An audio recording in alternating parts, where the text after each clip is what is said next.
작품 이야기는 어떻게 쓰시게 됐는지 궁금합니다.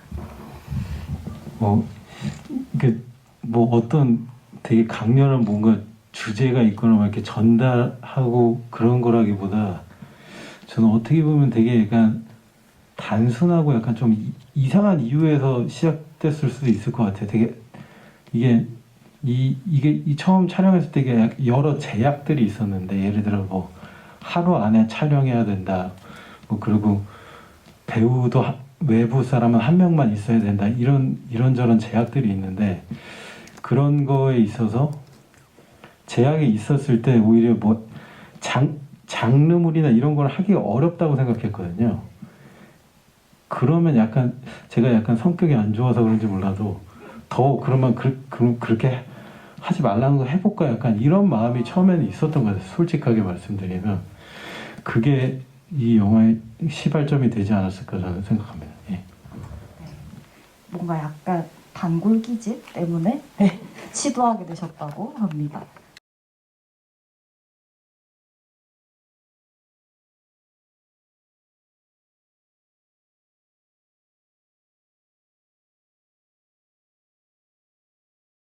그럼 다음은 남궁성 감독님.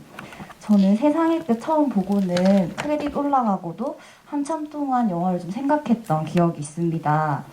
사람들은 지구의 수명이 1년밖에 남지 않았다는 사실을 알게 됐고, 나레이션에서는 우리는 현명하게 삶을 계속하기로 했습니다 라는 말이 인상적이었는데요. 이 작품은 어떻게 만드시게 됐나요? 저야말로 저희가 모두 학교나 어떤 이제 시스템 안에서 만들었던 것 같은데, 처음으로 만들었던 영화과 워크샵 작품이었는데 진짜 왜 만들고 싶었는지 모르겠어요. 그냥 그 풍경 속에서 갇혀 있는 어떤 산새 속에 진짜 종말이 오는데 벤 앞에 갇혀 있는 어떤 사람들, 그 풍경들, 약간 이런 이미지를 그냥 만들고 싶다는 욕망이 되게 강해서 그때 당시에는 이제 그냥 되게 에너제틱하게 5월 달에 막 찍었거든요.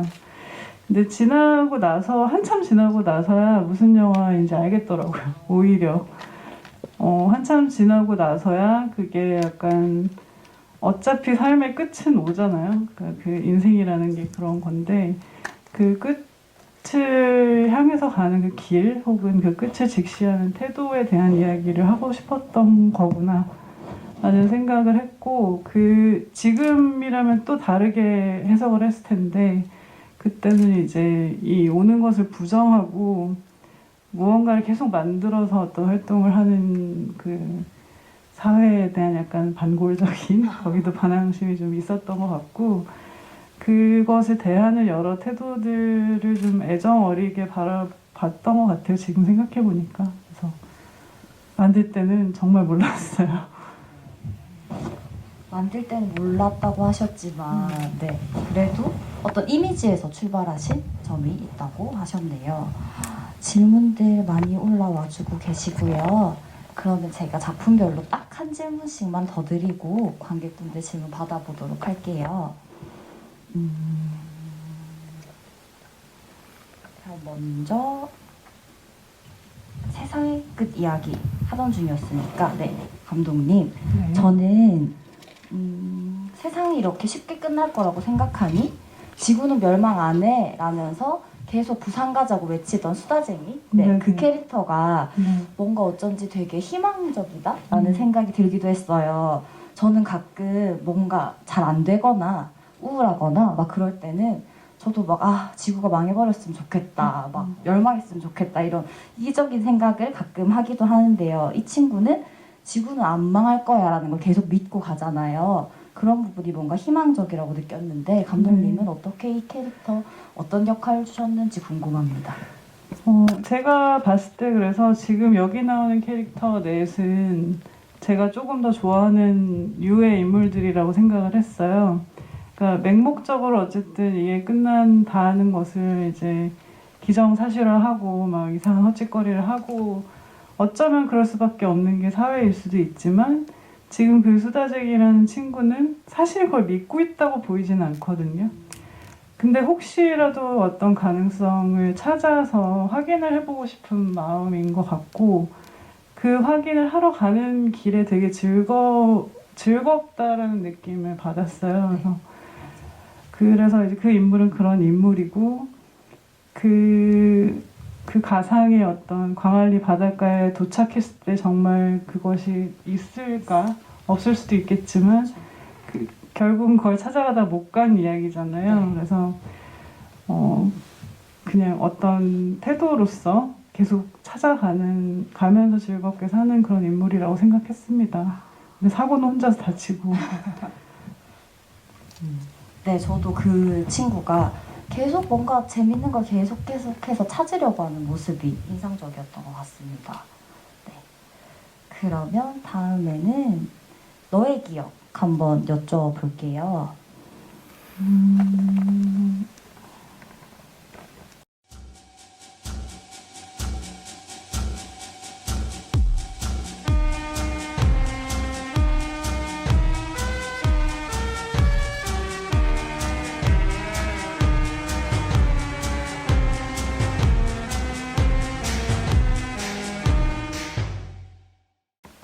네. 너의 기억에서는 이제 학수가 물어보죠. 그냥 잡아다 묻어버리면 될 거 아니냐고.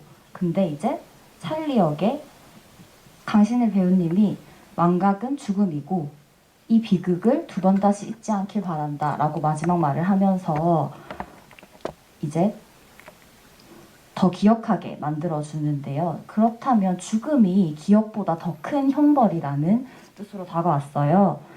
죄책감과 그로 인해 인간이 고통을 느낀다 이런 부분이 저는 죄책감 이런 부분이 인간에게 남아있는 최소한의 양심을 뜻하는 건지 라고 생각했거든요. 요즘에는 잘못을 저지르고도 죄책감을 느끼지 못하는 사람들도 많은 것 같아요. 그런데 기억이 더 큰 고통이라고 생각한다면 감독님께서는 결국 인간의 마지막 양심이나 남아있는 인간적인 부분을 믿으시는 건지 네, 그런 부분이 좀 궁금해요.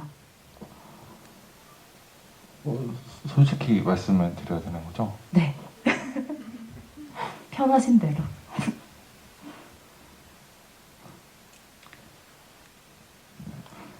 예전에 동창회 비슷한 걸 갔었는데 아, 네. 이제 거기서 이제 뭔가 어떤 애가 과거에 이제 나쁜 짓을 했던 네. 그런 애한테 이제 기억이 나냐? 그러니까 안 난다고 하더라고요. 아, 그 말에 전에 있어서 자기 정도면 착한 거 아니냐 이런 얘기가 있어서 그런 얘기가 나왔었는데 뭐 제가 나쁜 짓을 당한 건 아니지만 네. 좀 살면서 좀 그런 사람들을 되게 많이 봐왔거든요. 이제 저는 그래서 아까 이제 인간의 뭐 무슨 그 마지막 양심을 말씀하셨는데 네, 네. 저는 그거를 바라진 않고요. 네. 그냥 기억이라도 해줬으면 좋겠다라는 게 있었고 지금 이 영화에서 이 기억이 마지막에 반복이 되는 게 얘에 대한 형벌이라고 생각한다기보다는 네. 이 장인어른의 복수 적어도 기억이라도 해줘라 잊지만 말아달라 뭐 반성을 하던 말던 그거는 너 자유니까 약간 그런 제 기본적인 생각들 네. 때문에 그런 게 들어갔던 것 같아요. 아, 네. 형벌이라기보다는 단지 기억하는 것이 최소한의 예의, 도리 아니겠냐라는. 그쵸 네. 그쵸 약간 자기가 착하지 않다라는 것만 알아줬으면 좋겠다 그런 거. 네. 네. 이런 말씀을 들으니까 네, 공감 가는 부분도 많고 실제로 이렇게 기억을 좀 복원하는 기술이 나와서 그런 분들한테 꼭 좀 복원을 시켜주고 싶은 마음이 좀 드네요. 아 그거였어요. 얘기하다가 자기가 끝까지 안 그랬다 계속해서 네. 너무 답답해서 막 그죠. 그런 기억을 복원시킬 수 있는 그런 TV 같은 게 있어서 네. 딱 보여주고 봐봐 이렇게 했지 않냐 이렇게 하고 싶은 답답함이 드러났던 것 같아요. 네. 영화한테 생각해보니까. 그런 사업하면 또 네, 손님 많이 찾아올 것 같은 생각이 드네요. 그러면 이제 봉준영 감독님께 또 여쭤볼게요. 저 재밌었던 부분이 이제 중간에 남자가 이쯤 되면 영화에선 다 사귀지 않냐? 라고 해요. 약간 뜬금없기도 한데 또 그렇게 생각하는 사람들도 있더라고요. 뭔가 나만 알 수 있는 무언가, 나만 느끼고 있는 소리를 누군가와 함께 공유하게 됐을 때 이게 관계에 어떤 영향을 미치는 것인가에 대해서 생각해 보게 됐어요. 혹시 뭐 이런 경험이 있으신지 아니면 이러한 일이 관계에 어떤 영향을 준다고 생각하시는지가 궁금해요. 그냥 경험이라기보다 그러니까 보통 이제 사람들이 이제 공감대를 형성하는데 어느 지역 출신이다 뭐 이런 것도 있고 뭐 어느 학교 나왔다 막 이런 것도 있고 또 출신 성별. 네, 그런 식으로 해서 이제 공감대를 보통은 형성을 하려고 노력을 하잖아요. 근데 이 두 사람의 관계는 이거보다 한 단계 더 나아간 건데 어떻게 보면 되게 트라우마나 아픔 같은 거를 공유를 한 건데 제가 근데 그런 인간 사이의 그 관계에 대해서 상당히 냉소적인 생각을 갖고 있었던 것 같아요. 뭐 그런 피상적인 관계 말고도 더 깊게 심리적인 그런 공감대가 있더라도 그 두 사람 사이에 그 심리적인 트라우마가 스스로 해결되지 않는 이상 과연 두 사람이 이렇게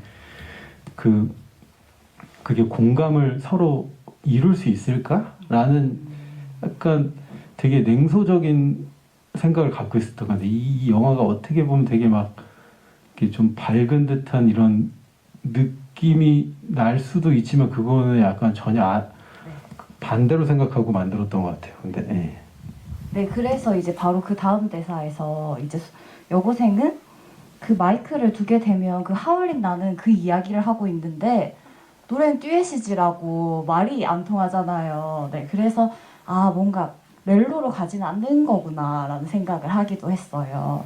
네. 그러면 이제 관객분들 질문이 많이 들어온 것 같아요. 한번 제가 살펴보고 이야기 나눠보도록 하겠습니다.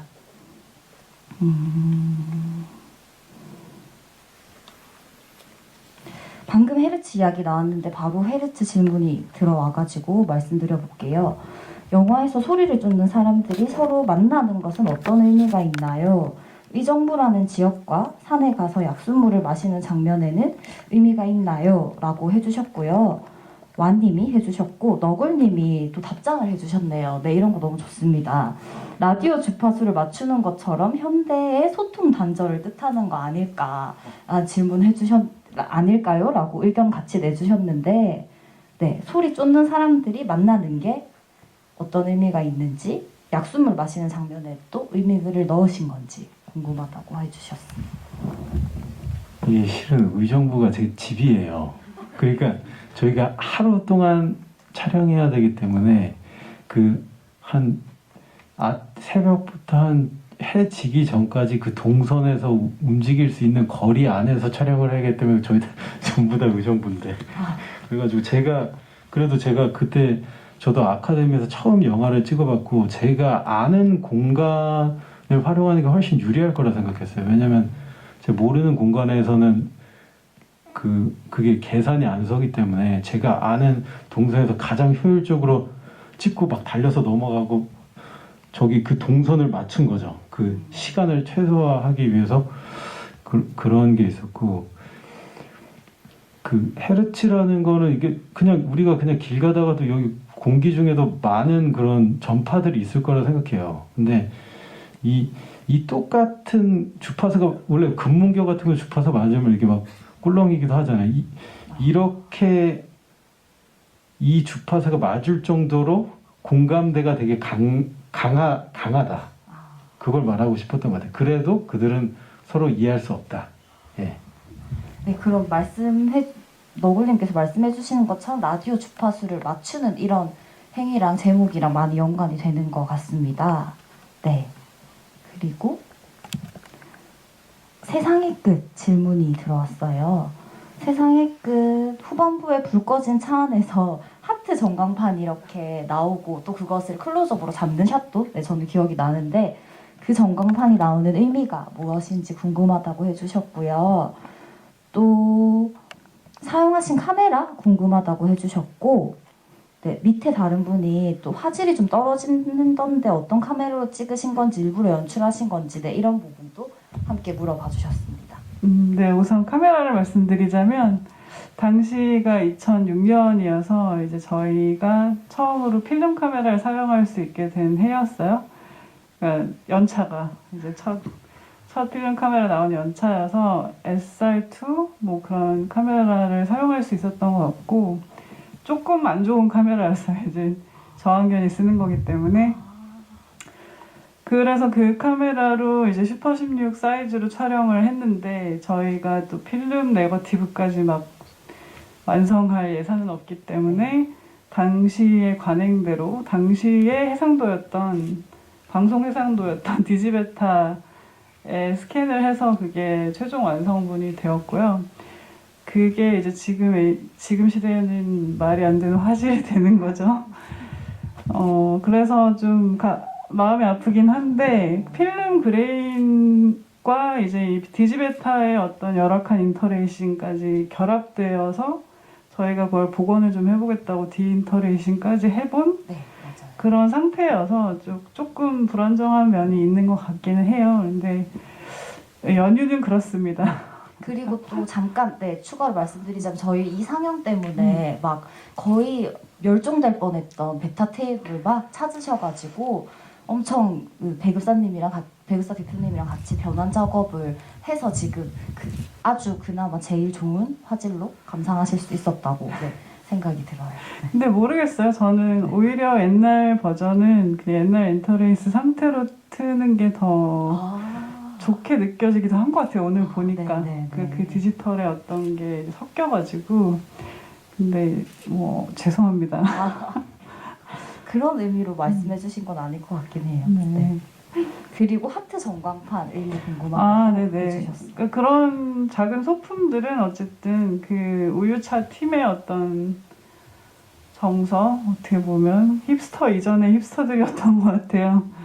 그러니까 그들은 어쨌든 되게 인간적인 사람들이잖아요. 그리고 좀 유치하지만 어쨌든 옛날 미디어 작가들이 하던 TV 부셔라 막 이런 거 오마주도 살짝 있었고, 그러니까 우리가 믿는 것을 우리의 사람들이 있는 곳을 찾아간다 약간 이런 느낌인데 그게 되게 포용적인 봉고차인 거라고 저는 생각을 해요. 그래서 아까도 누가 질문 주신 것 같은데 비비빅 아줌마는 왜 바로 살해하고 우유차 사람들이랑은 왜 노냐. 근데 이제 종말이 3일 남은 입장에서 이들에게는 그냥 되게 명확해진다고 생각을 하거든요. 그러니까 불필요하게 치근덕대는 불필요한 것들은 바로 차단을 하고 호기심이 살아있거나 내가 관계를 맺을 수 있을 만한 것이면 그냥 호기심이 열린 되게 자연스러운 상태를 표현하고자 했던 것 같아요. 네, 그리고 저도 그 부분에서 아주머니는 우유를 계속 달라고 했고 그분은 우유를 먼저 건네주잖아요. 그래서 이분은 좀 때려 죽이고 저분은 포용하고 이런 부분이 있지 않았나라고 제 마음대로 생각을 해봤었어요. 네. 네. 그리고 엄밀히 따지자면 그 아줌마는 되게 감상주의에 젖어서 과거를 생각하고 있었고 이들은 그냥 호기심이 있었잖아요. 그래서 그렇게 된 설정이긴 했습니다. 네. 더 잘 이해가 가네요. 그리고 너의 기억에서 저도 이 부분 궁금했는데요. 비니스 남자 김채용 배우님이 연기해주신 분이죠. 왜 영어를 섞어서 이야기하냐고 해주셨어요.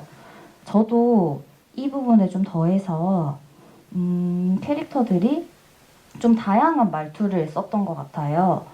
그래서 캐릭터가 조금 더 확실하게 명확하게 느껴지는 부분이 있었거든요. 김채영준 배우 연기하신 분은 이제 영어를 섞어 쓰는 말투고 김금순 배우가 연기하신 인물은 사투리를 아주 강하게 쓰고 강신일 배우가 연기한 찰리는 되게 정갈하면서 딱딱한 약간 무서워 보이는 표준어 쓰잖아요. 이렇게 인물의 말투에 대해서 어떻게 생각하셨는지 궁금합니다. 일단은 이게 한정된 장소에서 대사로만 이끌어 나가야 되는 영화이기 때문에 조금 그런 캐릭터라든가 이렇게 그 말에 질리지 않았으면 좋겠었던 게 있고요. 그리고 이제 이게 저 제작사를 끼고 하다 보니까 시나리오나 편집 단계에서 좀 잘려나간 게 있죠. 그래서 그 원래는 그 이제 김청준 변이 연기한 찌짱이라는 캐릭터는 이제 과거에는 미군이었다가 이제 사고를 쳐서 쫓겨나고 그거를 여기 극 중에 이제 김금순 선배님이 연기한 엄니가 이제 거둬들였다.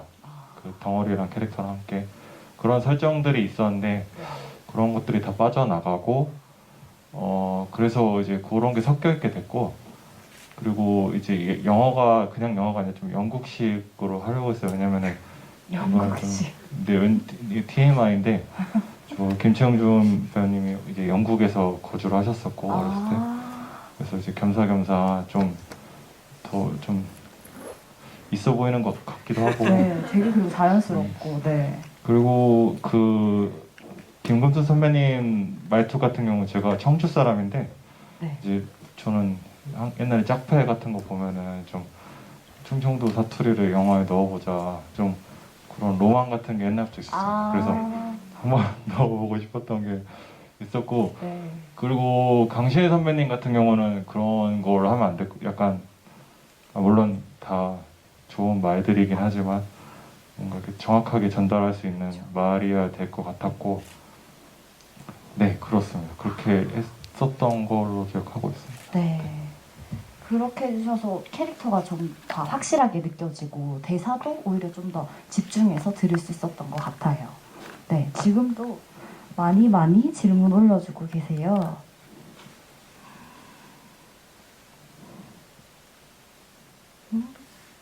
참 좋네요. 질문해주시고 막 답장도 해주시고 네.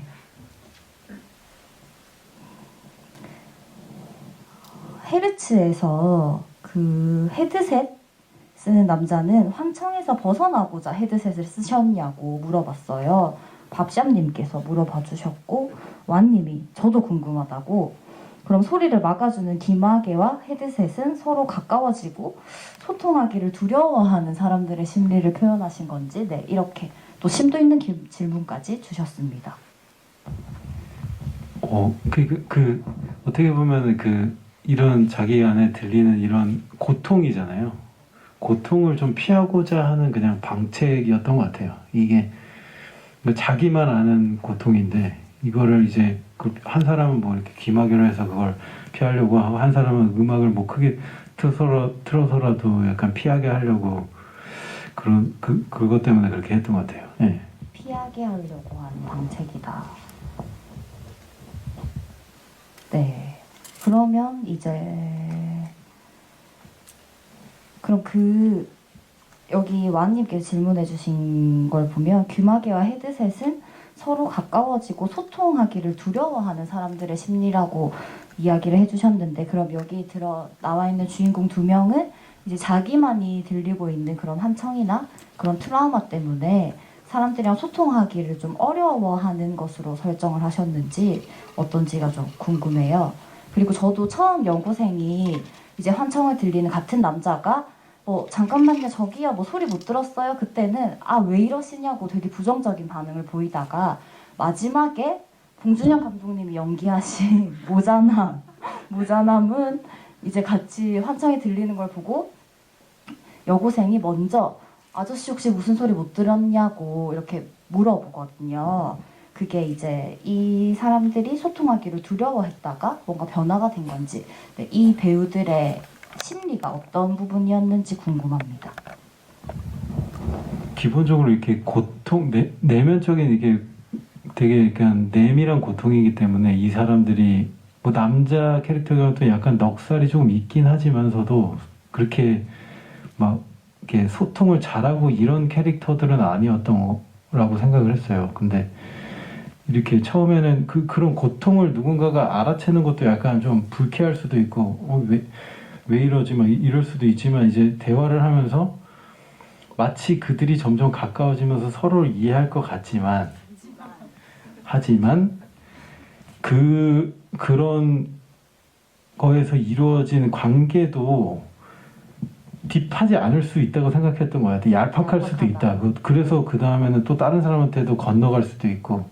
그러니까 이건 어떻게 보면 진짜 사람이 서로를 이해할 수 없다는 거의 염세에 가까운 그런 되게 우울한 내용이었던 것 같아요. 지금 생각해보면. 네, 이게 아닌 것처럼 페이크를 하고 있지만 네. 화면도 그- 되게 파랗고 예. 예쁜데. 이게 그런 약간 기만적인 영화 같다는 생각이 저도 지금 들고 있습니다. 예. 그러니까 좀 더 곱씹어 볼수록 지금 좀 재밌는 것 같아요.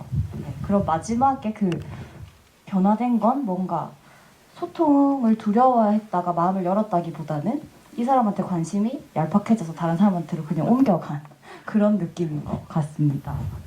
근데 그러니까 서로 다르면서도 함께 있는 모습이 사실 저는 되게 따뜻하게 느껴지긴 하더라고요. 그렇게 보실 수도 있네요. 그래서 말씀하시는 것도 그렇지만 이제 관객은 또 다르게 느낄 수도 있지 않을까. 또 아니면 마음에 따뜻한 뭔가가 또 있는데 부정하시는 걸지도 모르겠어요. 네. 그리고 질문 너무 많이 올려주셔서 지금 선택하는데 약간 어려움이 있지만 행복합니다.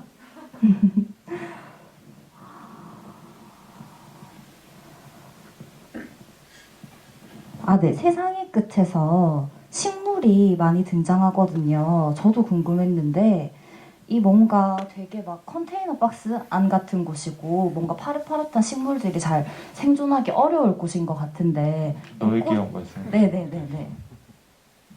아, 제가 잘못 말했군요. 죄송해요. 네.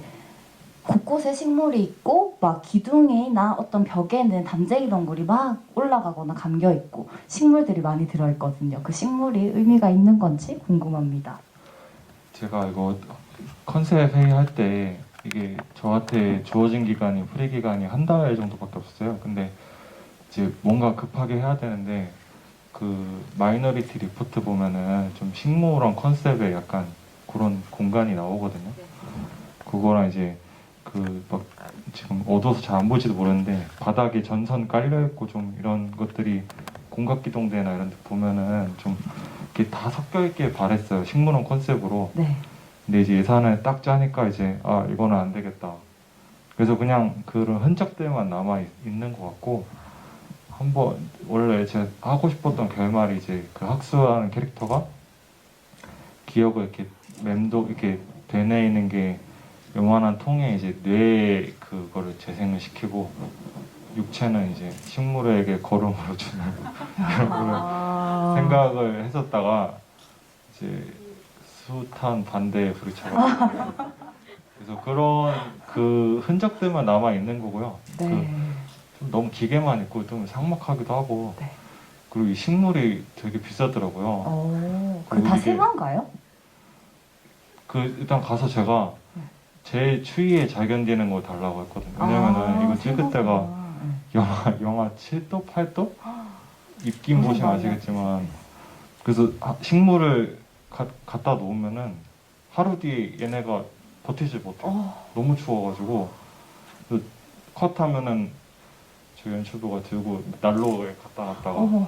다시 그래서 혹시 식물이 나오는 영화를 찍으려는 분들은 동물만큼 어렵다라는 생각을 좀 해주셨으면 좋겠어요. 조화를 선택하셔야 될 것 같아요. 좋아. 조화가 더 비싸더라고요. 그렇구나. 그래서 그런 네 좀 저게 왜 있지 싶으시는 것도 있겠지만 좀뭐 그런 흔적들이라고 봐주시면 될 것 같아요. 네. 감독님께서 영향을 받으신 레퍼런스들이 현재 영화의 곳곳에 녹아들어 있다라고 봐주시면 될 것 같고, 아, 식물이 어렵다는 이야기 되게 신기해요. 그리고 여기에서 조금 연결돼서 해결사님이 세 분께 질문 드린다고 영화 만드는 뭔가 약간 팁 같은 걸 공유해 주셔서 영화 감독을 꿈꾸는 학생이라고 하셨어요. 영화를 만들면서 가장 힘든 부분과 감독으로서 갖춰야 할 자질에 대해서 물어보셨어요. 질문 많이 받으셨을 것 같고 되게 어려운 질문이라고 생각하실 것 같은데 그렇지만 용기 내서 해보도록 할게요. 가장 힘든 부분과 감독으로서 갖춰야 할 자질 뭐가 있을까요? 나문성 감독님. 잘 아시겠지만 힘든 부분이 너무 많고요. 가장 갖춰야 할 자질은 멘탈이라고 생각합니다.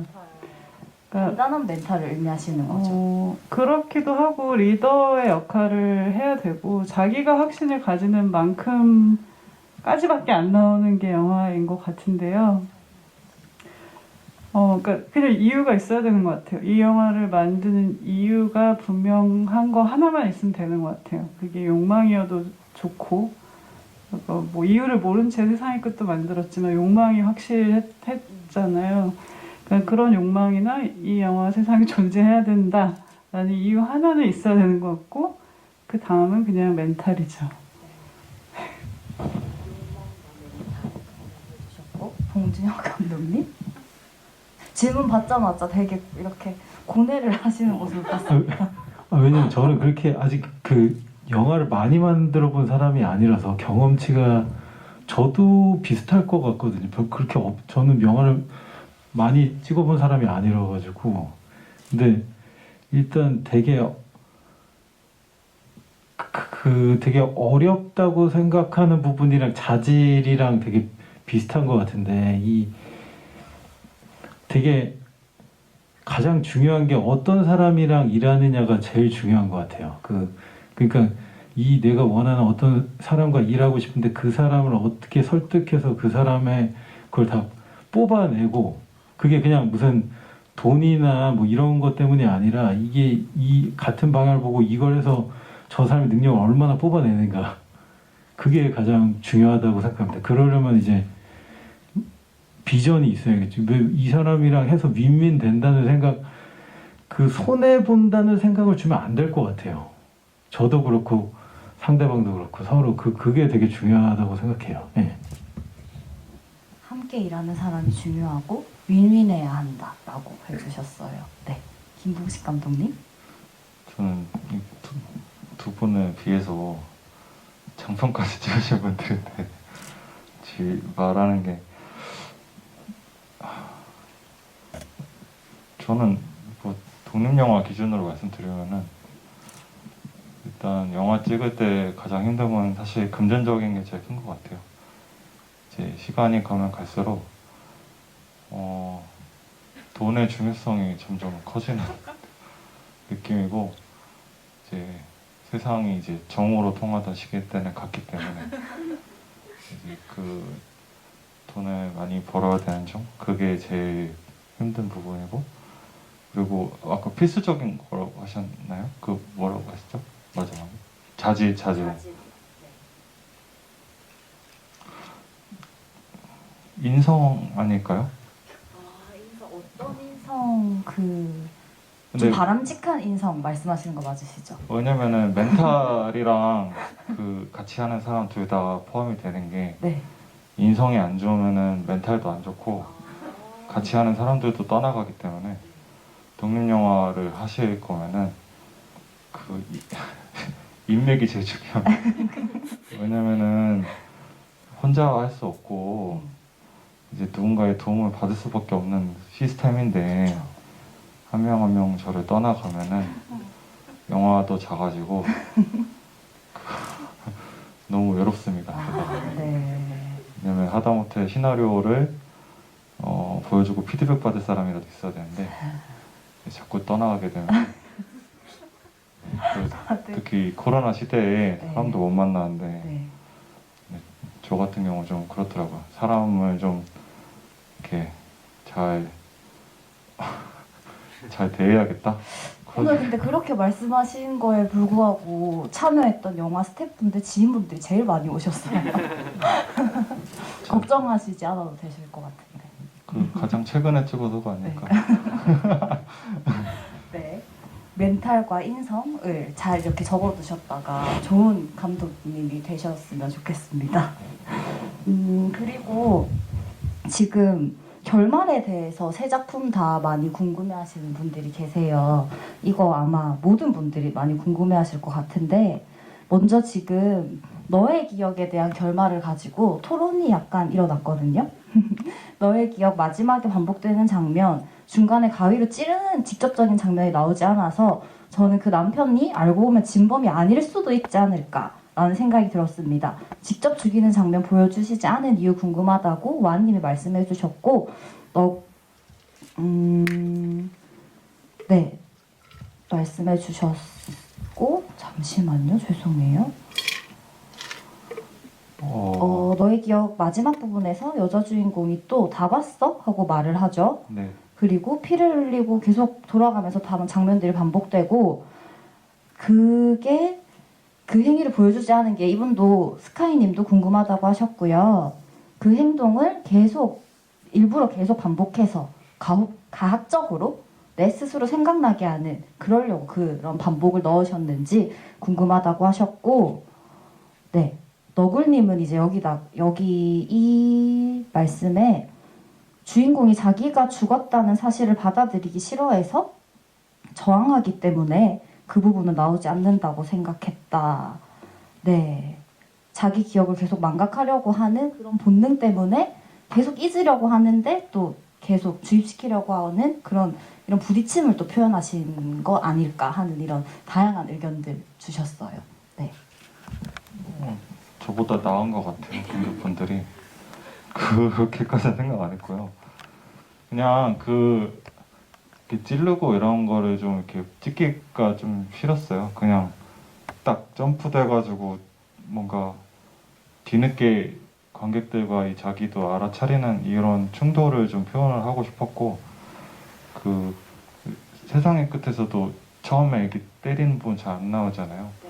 그런 거랑 같은 이유일 것 같아요. 저 그런 거 찍으면은 뭔가 장르적으로는 더 좋을 수 있는데, 그런 건 다른 영화에서 많이 더 리얼하게 잘 찍기 때문에 저는 굳이 보여줄 필요는 없다 생각했습니다.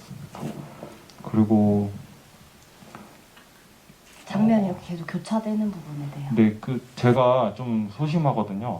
그래서 이제 누가 뭔가 상처되는 말 이런 거 하면은 계속 되뇌이는데, 뭔가 주인공도 좀 그런 약간 오류 걸린 것처럼 계속 그러면은, 예, 조금이라도 이렇게 고통스럽지 않을까라는 생각을 했었고, 근데 그러면 좋겠죠. 누군가 이제 계속 그걸 되뇌이면서, 제가 그 생각을 했거든요. 뭔가 힘들 때 누군가에게 이제 상처를 받았어요. 그럼 이제 잠잘 때 계속 생각나잖아요. 네. 근데 걔는 발 뻗고자 생각하니까 너무 억울한 거예요. 그런 느낌이라고 보시면 될 것 같습니다. 아, 네. 그러면 이제 여기 결말에 한 칸 더 나아가서 이 주인공이 감옥에 가게 되는 건지 이런 뒤 설정까지 생각을 해주셨다고 했는데, 뭔가 앞에 왜 MIT 아니고 MTI 뭐 이런 부분 하면서 뭔가 이게 국가기관 같다는 느낌을 받았거든요. 감옥에 가게 되는 걸까요? 안 갈 것 같은데요. 그냥 네. 식물인간 된 거잖아요. 초반에 이제 그쵸, 그쵸. 깡통된다고 이렇게 네. 표현이 되는데, 네. 계속 뭐 어디 병원에 입원시키고 그렇게 하다가 어느 정도 이제 화 풀리면 좀 풀어주고 그러지 않을까 라는 생각을 하고 있어요. 네. 감사합니다. 그러면 헤르츠 결말, 이제 세 작품 다 결말 궁금하다는 의견들이 많았고요. 헤르츠 경전 처리 처음엔 앞으로 갔다가 마지막에는 뒤로 움직이는 씬이 인상적이었다고 하셨고, 그 의도도 궁금하다고 하셨고요. 유이든 배우님 걸크러쉬 최고라고, 그 여고생 역할 찰떡이시라고 네, 의견 주셨습니다. 결말과 이게 근데 생각보다 이게 실은 별 아무것도 아닌 것들도 많거든요. 저희가 이게 저 시간대에 찍어야 돼서 계속 타 있을 수가 없어요. 그 민원도 들어오고 진짜 뭐라고 하신 분들도 있었기 때문에 가는 거와 오는 거를 이제 반복해가면서 저희가 내렸다 탔다 하면서 찍었어야 됐기 때문에 그랬던 거예요. 네, 제작사 현실적인 이유였어요. 네. 그리고 결말 궁금하다고 하셨는데, 결말에 대한 이야기? 결말은 아까 말씀드렸듯이 이게 약간 그렇죠. 그런 좀 소통이 단절되고 얄팍한 소통에 대한 그런 느낌이었습니다. 예. 바로 관심이 다른 곳으로 전환되는, 네, 모자남에게로 전환되는 그런 얄팍한 관계를 보여주셨다고 했어요. 네. 세상의 끝 결말에 대해서도 궁금하다고 해주셨고요. 추가적으로 우유가 의미하는 바가 있는지 아주머니가 먹고 싶어하고 부서진 TV에 우유를 붓고 시체에도 우유를 붓고 진주가 마시는 우유가 계속해서 등장하니까 그 부분에 대해서도 궁금하다고 해주셨습니다.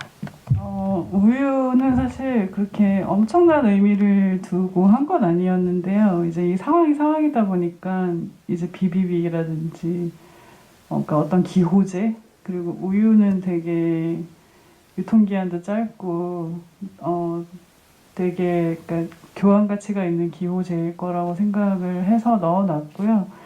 이제 거기에 대해서 해석은 근데 사실 여기서 하시는 말씀들이 좀 맞는 것 같아요. 그냥 대체로 어떤 그냥 뭐 영양분을 상징하기도 하고 색도 하얗고, 그래서 이제 큰 의미라기보다는 그거를 뭐 해변에 붓는다든지 이런 행위는 이제 그러니까 제가 그걸 찍을 때는 너희들은 이거 모르지 뭐 약간 이런 느낌이었던 것 같고, 너무 오래돼서 모르겠어요. 그러니까 그 진짜가 무엇이냐, 알맹이가 무엇이냐라는 것이었던 것 같아요. 근데 좀 어설프다 보니까 이게 설명이 정확하게 안 되는 세팅인 것 같고, 이제 오히려 결말에 대해서는 좀 더 확실하게 말씀을 드릴 수 있는 게 어쨌든 어딜 가다가 길을 잃어서 이제 예상치 못한 곳에서 맞이하게 된 거잖아요. 그리고 그 와중에 장난을 치고 있고 뭘 하고 있고, 그런데 이제 이 박정민이라는 애가 맡은 소년이라는 캐릭터는 사실 끊임없이 의심하고 계속 관찰만 하는 캐릭터거든요. 그러니까 마음을 다 주지 않고 관찰을 하고 계속 자기 머리로 이게 믿어도 되는 건지 아닌지를 판단하고 잠을 못 자는 인물처럼 그려져 있었던 것 그래서 같고. 대사가 거의 없는 그런 걸까요? 그렇죠. 그러니까 그 역할은 되게 시니컬한 역할이었던 것 같아요. 그러니까 그 마을을 떠나지도 않고 있는 거고, 최소한의 그 상태로 있었는데, 어떻게 보면 이제 이 되게 허당 같은 이 인물들이 왔을 때 어쨌든 마음을 열고 따라가 보면서 진짜 진실이 무엇인지를 이제 찾아가는 걸 하려고 했던 것 같고요. 근데 정작 잠들면 안 돼라고 얘기할 때는 이 팀 전체는 어쨌든 이 종말의 진실을 우리는 마주하고 무엇인지 확인해야 돼라는 뜻인 것 같거든요. 근데 걔는 잠들어 버렸죠, 또. 근데 이 소녀는 잠들지 못하잖아요. 그래서 그 순간을 직면하기 위해서 나갔다고 생각을 하고, 그 순간을 직면하고자 하는 그 태도를 보여주는 그런 엔딩이었다고 생각합니다. 네. 그러면 조금 가볍게 왜 부산으로 향하는지라고 질문 주셨어요. 그러게요. 네. 저희 처음에는 산을 찾아서, 네.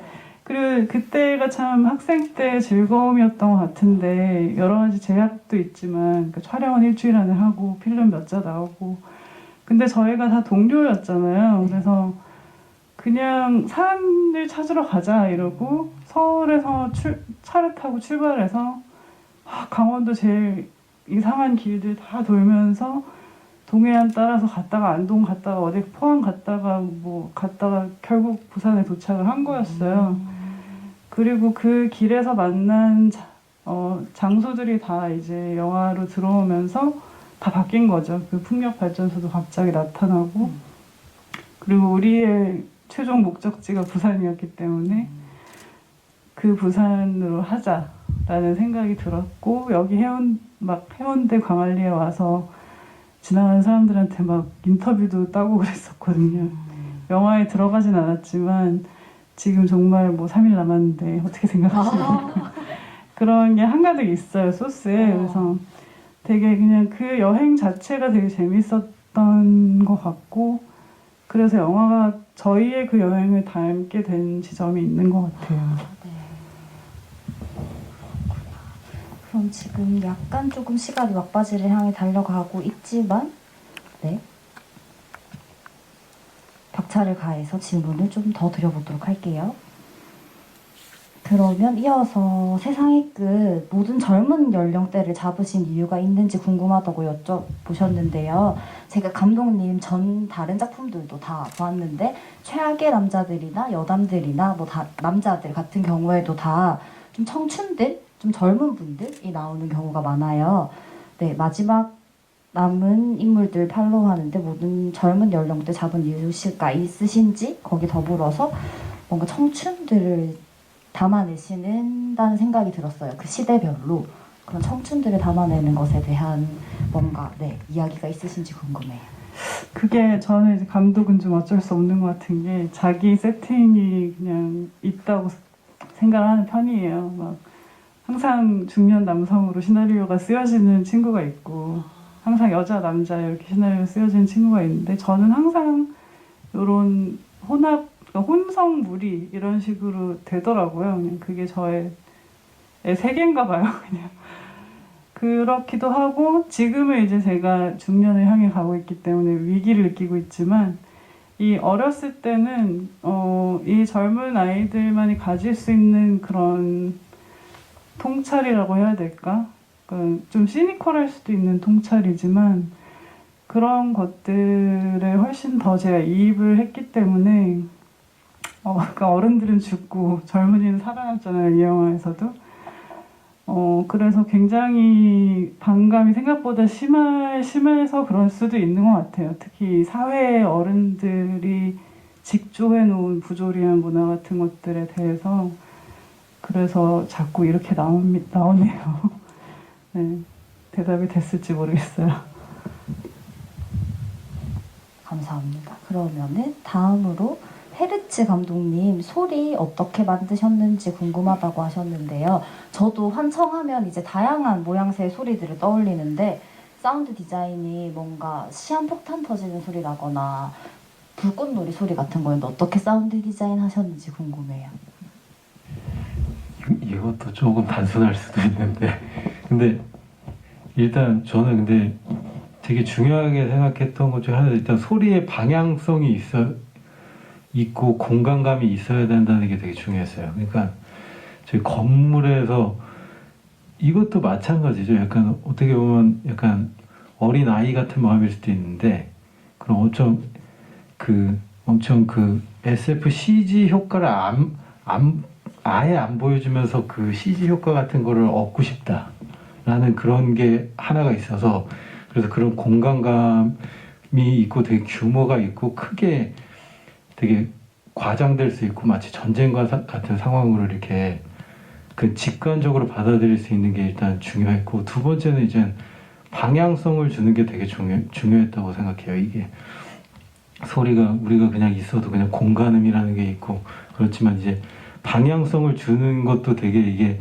영화라는 매체에서 되게 해볼 만한 시도라고 생각했거든요. 그래서 굳이 이렇게 비행기가 지나가는 듯한 것도 넣고 그리고 카메라 웍도 같이 들어가는 이유가 그런 방향성을 설정해주기 위해서라고 생각했고 이 핵심은 이게 아주 심플한 스토리인데 결국에는 그 소리의 기원을 찾아가는 거기 때문에 그래서 그 방향성을 기준으로 잡고 그런 식으로 사운드를 만들었던 것 같습니다. 예. 방향성을 기준으로 사운드를 만드셨다. 네. 방향성이랑 공간감 생각하니까 확 이해가 가는 답변이었던 것 같아요. 그리고 너의 기억 공간에 대해서 질문을 주셨었는데요. 잠시만요. 너의 기억 방금 들어온 질문이랑 같이 말씀드려볼게요. 너의 기억은 연극적인 연출의 작품이었다. 되게 멋이 가득 들어간 작품이라고 느껴졌다고 해주셨는데 저도 이제 배우님들이 대사 치는 부분이나 이런 게 좀 연극적인 톤이 있어서 좀 이렇게 몰입이 확 된다? 이런 생각이 들었거든요. 네, 멋있다고 해주셨어요. 이게 좋은 의미인가? 저기 멋이 가득 들어갔다는 게 처음에 웃음이 들어있는 거 보니까 좋은 의미라고 생각합니다. 감사합니다. 이게 제가 이거를 그 전에 찍었던 영화들이 장소가 되게 많았어요. 근데 막 왔다 갔다 하고 이동하고 스타렉스 다 싣고 가수도 내리고 이게 너무 싫어가지고 한 장소에서 좀 이렇게 한 공간인데 좀 다른 느낌으로 해보자. 물론 중간에 이제 집이 나오긴 하지만 그래서 그런 식으로 한번 써봤고 개인적으로는 그 두 가지가 좋았어요. 일단은 찍을 때 그나마 되게 편리했고 그냥 기재 놔두고 집에 갔다 다시 와서 그대로 하고 그런 환경적인 게 편했고 두 번째는 그렇게 한 장소에서 이렇게 대사로만 하고 이러니까 또 그게 나름대로 재밌더라고요. 이렇게 그냥 대사 이렇게 쳐볼까요? 이렇게 쳐볼까요? 이렇게 좀 배우들이랑 얘기하고 했던 게 그런 거를 생각을 했고 연극을 제가 딱히 연극적이라고 생각은 딱히 안 했었거든요. 그냥 뭐라고 해야 되나 그 연극적인 성격을 갖고 있긴 한데 한 번도 생각 안 했다는 게 좀 아이러니하긴 한데 네 그랬었습니다. 네. 그리고 기억 조작하는 장소 디자인이나 이런 부분에 대해서 어려움은 없었는지 궁금하다고 해주세요. 엄청 어려웠어요. 이게 관객들의 눈이 이미 이런 영화 같은 경우는 그 저기 넷플릭스 블랙미러인데 제가 뭔 짓을 해도 그걸 만족시킬 수가 없더라고요. 넷플릭스의 거대 자본과는 네. 근데 그래서 뭔가 하면은 그냥 그게 디폴트가 되는 그러니까 그거 만족시키는 게 되게 무섭기도 하고 그래서 막 이렇게 이것저것 혼합해서 막 어떻게 빨리빨리 했는데 너무 시간이 부족하고 돈이 없으니까 그 촬영 전날까지 계속 미술 작업을 했어요. 그날 아침까지 계속. 그리고 이제 장소도 너무 춥고 이러니까 그런 것도 힘들었고. 근데 그 옛날부터 저희 선배들이 했던 격언이 있는데 어떻게든 된다, 촬영되면 어떻게 된다고 했는데 진짜 어떻게든 되더라고요. 그래서 그 전날까지 되게 암울하고 막 어떻게 하지 이러고 잠도 못 자는데 결국에는 다 찍고 여기 앉아 있는 거 보면 기적이 아닐까 생각하고 있습니다. 영화를 만드는 건 기적 같은 일이다라고 말씀해 주신 것 같고요. 거의 저희가 모든 질문을 숨가쁘게 달려서 이야기를 한 것 같은데 혹시 제가 놓친 질문이 있다거나 하시면 만약에 저 이 질문 했는데 꼭 답변해 주세요라고 있으시다고 하시면 지금 살짝만 남겨주시면 좋을 것 같고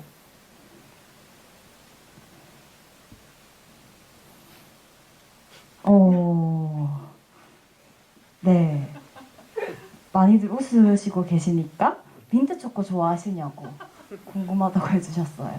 네, 네, 세 분 다. 저는 엄청 좋아해요. 네, 좋아하신다고 해주셨고요. 저도 좋아합니다. 오, 네, 저도 주면 먹습니다. 네. 좋아하시고, 네. 네, 궁금하시지 않겠지만 저도 많이 좋아합니다. 감사합니다. 너무 재밌어요. 세 분께 다 질문 드리고 독특한 소재의 장르 영화였다. 다른 소재 SF 영화 만들 계획 있으신지 물어보셨어요. SF 영화 만들 계획 있으신가요, 감독님들? 무슨 영화든 다 만들 계획이 있고요. 이런 비슷한 거를 쓰다가 이제 못 만든 게 하나 있어요. 그게 결국은 예산과 이 말씀하셨던 우리 관객의 기대가 있고 의도는 되게 아트하우스 영화인데 예산이 되게 커지는 영화가 되게 찍기 힘들더라고요. 그래서 하지만 무엇이든 다 찍을 준비는 되어 있습니다. 오준영 감독님. 저도 기본적으로 저는 되게 장르 팬이기도 하고 특히 SF 같은 경우는 SF를 빌어가지고 사람에 대해서 딥하게 들어갈 수 있다고 생각을 하거든요. 그래서 물론 그런 SF적인 그런 특수효과나 이런 것도 되게 좋아하지만 그걸 통해서 되게 다양한 이야기를 할 수 있다고 생각해서 저도 SF를 생각하고 있습니다. 언젠가 해볼 걸로. 예.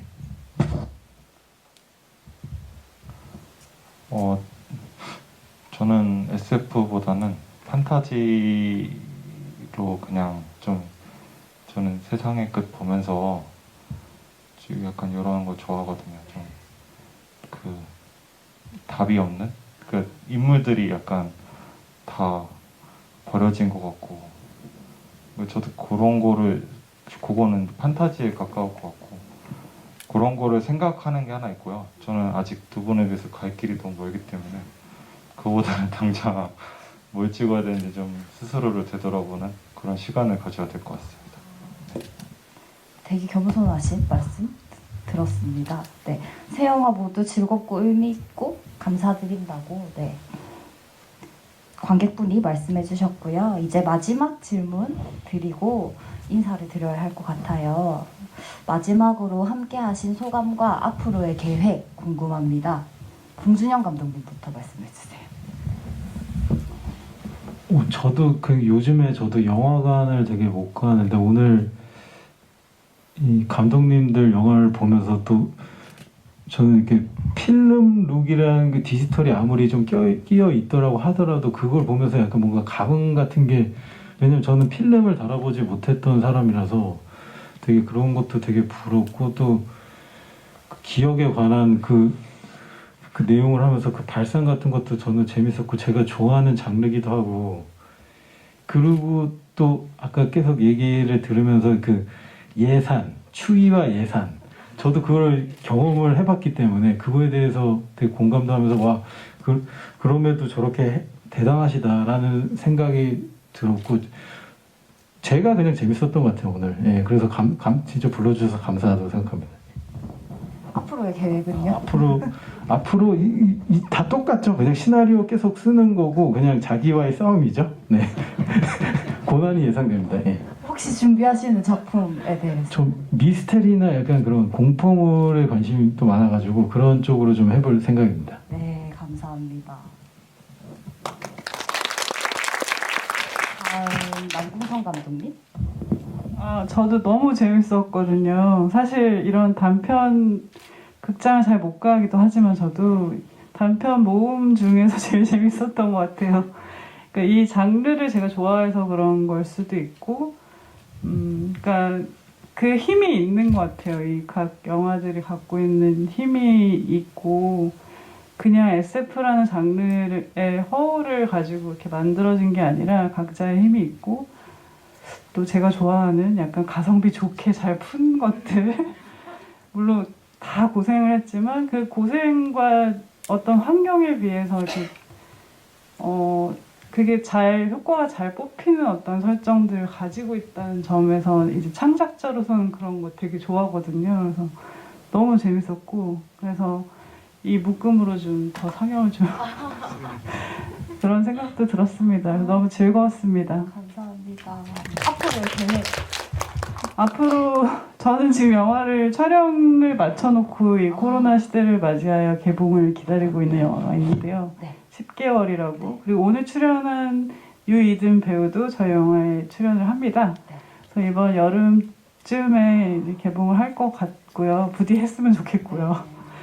좀 또 이런 스타일이랑은 좀 많이 달라요. 또 이거는 이제 여성으로서의 어떤 경험에 관한 이야기이기 때문에 그렇지만 이제 저의 방식으로 어떻게 풀렸는지 많이들 보러 와주셨으면 좋겠습니다. 홍보는 해야죠. 살짝 첨언드리면 이제 제 지인이 전주에서 미리 봤다고 했는데 진짜 재밌다고 흥행할 거라고 하더라고요. 저도 너무너무 궁금합니다. 다음 김동식 감독님. 저는 보통 GV 하면요 한 30분 이렇게 하고 그리고 이제 끝나잖아요. 그때마다 이제 뭔가 너무 아쉽다 생각했었는데 이렇게 제대로 판 깔린 그런 GV는 처음인데 그 오픈 채팅 이런 식으로 하니까 너무 재밌고 사실 이제 영화 보면서 너무 부끄러웠거든요. 오랜만에 봤는데 영화 계속 해도 되나 이 생각하면서 봤는데 한숨이 오늘 많으세요. 뭐 그런 의미에서 좀 이렇게 좀 좋은 기회이고 되게 많이 배울 수 있는 시간이 된 것 같습니다.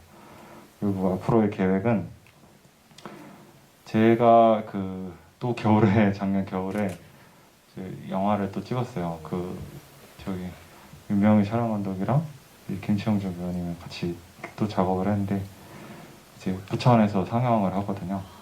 그래서 혹시 만약에 그 제가 찍은 게 좀 궁금하실 분들 있다면은 뭐 온라인 상영하면은 뭐 그걸로 봐도 되고 이렇게 와주시면 감사할 것 같고 그리고 여기 작은 영화제에서도 제 다른 영화들 이렇게 또 불러주시면 감사할 것 같습니다. 그 어필해주고 네 하십니다. 제가 조금 더 홍보 드리자면 이제 김동식 감독님 전 다른 작품들 또 너무 재밌게 봤는데요. 시네허브라는 플랫폼에 들어가시면 런다운이랑 이제 그 솔로몬의 아리아라는 작품 보실 수 있고요. 그 두 작품도 정말 매력적이에요. 그리고 봉준영 감독님 학교 다닐 때 찍으셨던 작품들은 저희 영화의 전당 자료실에 가시면 보실 수 있고 럭키몬스터라고 장편이 작년에 개봉했거든요. 그것은 왓챠라는 플랫폼이랑 네이버에서 보실 수 있고요. 남궁선 감독님 10개월은 올해 개봉한다고 하셨고 또 뮤직비디오도 만드셨거든요. 모임별이라는 아티스트 뮤직비디오 유튜브에 보시면 아마 감독님께서 만드신 2편 보실 수 있을 거예요. 제가 막간으로 홍보 드렸고 이제 진짜 마무리할게요. 저도 이제 평소에는 관객의 입장인데요. 요새는 극장에 가면 관객분들 만나기 힘든 경우가 많아요. 근데 오늘은 많은 분들이랑 함께 할 수 있어서 조금 안심이 되는 날이었던 것 같습니다. 그리고 저도 오늘 감사함을 많이 느꼈고 오늘 이 관객분들의 힘을 받아서 감독님들도 영화를 조금 더 붙잡고 계셔줄 수 있는 좀 응원이 되셨으면 하는 마음이 듭니다. 오늘 함께 해주셔서 너무너무 감사드리고요. 여러분들께도 약간은 행복한 시간이셨길 바랍니다. 여러분들 몸, 마음 다 건강하시고요. 오늘 여기서 마무리하도록 하겠습니다. 마지막으로 단체 사진 찍고 마무리할게요. 조금만 자리 지켜주세요. 감사합니다.